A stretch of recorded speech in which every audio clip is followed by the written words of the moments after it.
माजा छोड़ी हमारो तो माजा आज तू दे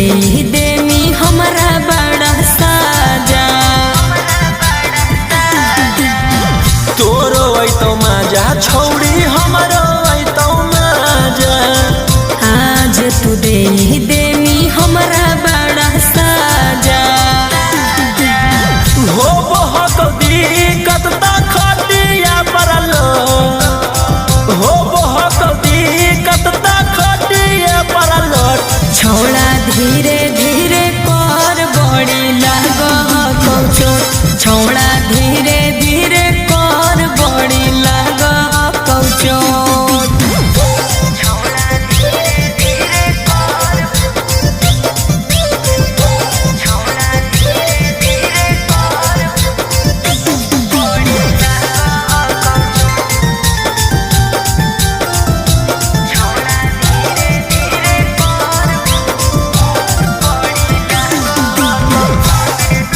राम बाबू स्टूडियो के बजता लाल बटन रखियो सटा के लागे दिल के भीतरिया उठो हकये ने छोड़ा भीतर से लहरिया रखियो सटा के लागे दिल के भीतरिया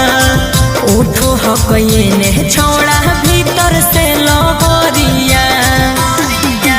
गोरे लाली रोशन के दिल में हाँ कौना खोट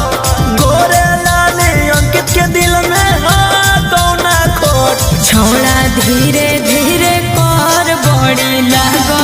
कौचोट छोड़ा धीरे